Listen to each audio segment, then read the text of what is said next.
मंडळी, कसे आहात? मस्त ना? आज मी बनवणार आहे पापलेट करी. मी तुम्हाला आज हे साहित्य दाखवत आहे. आणि ही करी मी बनवणार आहे या भाकरीच्या सोलकुलात बनवणार आहे मी. मला आज याच्यात करायची आहे. मी तुमच्याकडे असेल त्याप्रमाणे तसं करू शकता. हे असेल तर मस्त बरेच जणांकडे, नाहीतर मग इतर लोकांना सुद्धा होते. मी साहित्य दाखवते. हे या 10-12 ह्या बेडगी मिरच्या आहेत. या 10 ते 12 मिरच्या घेतल्या आहेत मी. हे एक सव्वा चमचा धणे घेतले आहेत मी. जे धणे हे आपल्याला किराणा मालाच्या दुकानात मिळतातच. ही कोकमं घेतली आहेत 5 ते 6. हे आमच्या कोकणात मिळतात. हे आता हे अवेलेबल असतात जवळ सगळीकडे. नंतर हा अर्धा नारळ घेतलाय मी. ओला नारळ आहे हा इतका लागणार नाही मला. मी ते केल्यावर दाखवते तुम्हाला. नंतर एक 7 ते 8 ह्या लसूण पाकळ्या घेतल्या आहेत मी. आणि ही तिरपाळ घेतली आहे. ही आमच्याकडे कोकणामध्ये मिळतात. याची झाडं असतात. ही तिरपाळ ह्याच्यात ही सारामध्ये घातल्यावर फार छान होत असतात. तर मी हे तुम्हाला कृतीमध्ये दाखवते. आणि हे पापलेट आहेत. हे मी 5 ते 6 पापलेटचे तुकडे घेतले आहेत. हे मी करीसाठी वापरणार आहे. तर मी हे वाटप करून घेतले आहे. हा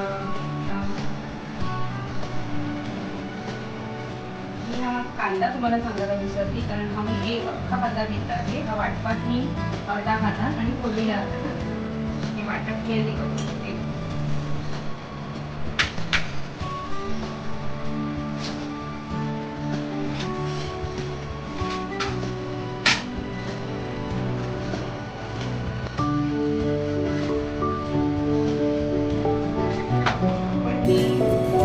लसूण थोडं नंतर घालणार आहोत. आधी मी वाटप करून देऊ.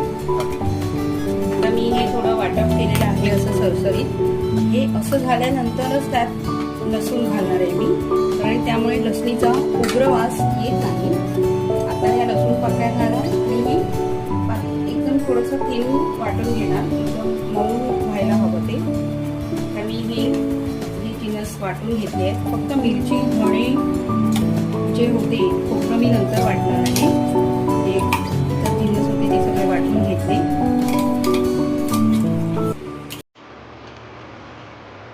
हे असं बघा, याची कन्सिस्टन्सी कशी झालेली आहे. हे थोडंसं जाडसर आहे, पण बारीकच झालेलं आहे. असंच हवं आपल्याला. ओस टेक्स्चर हे असंच हवं याचं.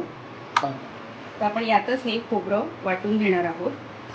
मी हा अर्धा नारळ घेतला होता, पण मला तितका लागला नाही, कारण जर नारळ जास्त घातला तर त्याची फिश करीची चव थोडीशी गोडसर होईल. आपल्याला तिखट हवं आहे.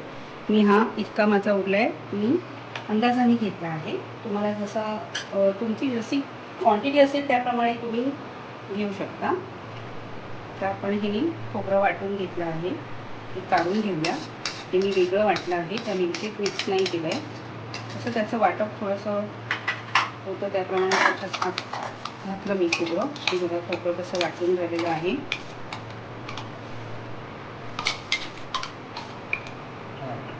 तर मी ही तिरपाळ पाण्यात घालून ठेवली होती. ही थोडीशी आपण मिक्सरला फिरवून घेऊया. तिरपाळ मी थोडी फिरवून घेतली आहेत मिक्सरला. खूप सुंदर सुगंध येतोय याचा. आता हे मी सालात घालताना वापरणार. आता मी हे तापत ठेवते भांडं. थोडं मध्यमपेक्षा थोडासा जास्ती आच असायला हवी, जेणेकरून ते व्यवस्थित तापायला हवं, तरच त्याची फोडणी व्यवस्थित होईल. तर मी ह्या झाडाचा कढीपत्ता तोडून घेते. आपण फोडणीला देण्यासाठी माझ्याकडे कढीपत्त्याचं हे झाड आहे. मी झाडाचा कढीपत्ता तोडून घेते. आपण फोडणीला करूया हे. तर मी हा कांदा बारीक चिरला आहे, अर्धा कांदा. आपण याच्यात घालून घेऊया. तापलं आहे भांडं बऱ्यापैकी. गॅस मध्यम आहे. आग करायचं नाही जास्ती. आणि थोडासा कांदा परतला मग त्याच्यात आपण कढीपत्ता घालू. थोडासा कांदा एकदम लालसर नको व्हायला. थोडीशी वाढवते.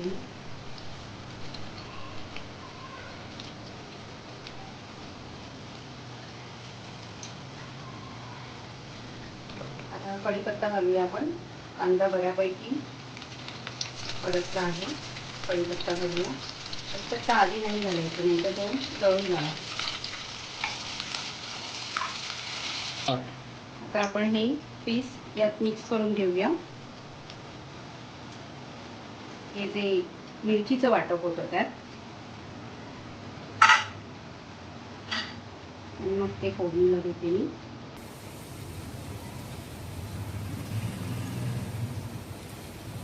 हे असे मिक्स केले आहेत मी. तर आपण ते या फोडणीत घालूया.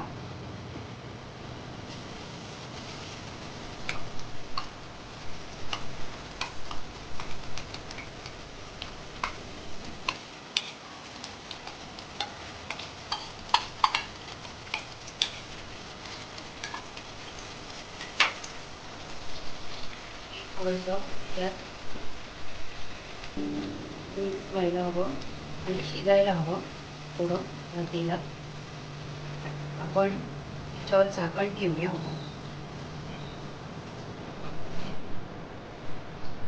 आता हे आपण बघूया, 5 ते 7 मिनिटं झाली शिजली का. हो, मासा शिजलाय. थोडासा अजून शिजायचा आहे, पण आपण त्याच्यात खोबरं घालून घेऊया.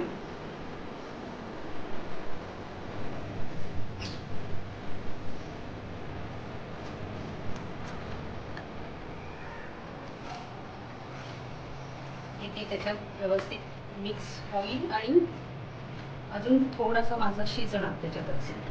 आणि आपण ही मग घेऊया. ही तिरपाळ जी मी ठेवली होती, थोडी पाण्यासकट थोडं वाटप केलं होतं, ते आपण त्याच्यात घालून घेऊया. म्हणजे त्याचं चांगलं टेक्स्चर मिक्स होईल त्याच्यात आणि सुगंध सुद्धा छान येईल. आता आपण यात थोडं मीठ घालूया अंदाजाप्रमाणे. मी 1 सव्वा चमचा 1 चमचा मीठ वापरणार आहे. माशाला मी आधी थोडं मीठ लावून ठेवलं होतं.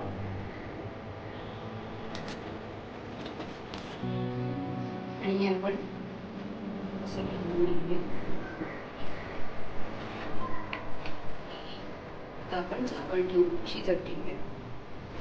बारीक गॅस केलेला आहे मी. तर बघूया आपण हे शिजलंय का. थोडी कोथिंबीर मी वरून घालते.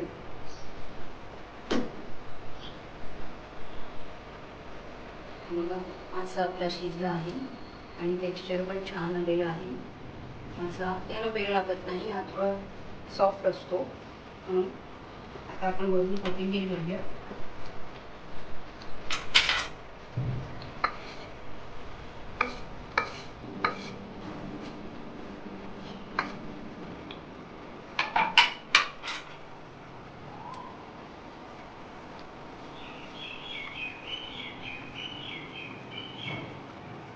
मी गॅस बंद करते.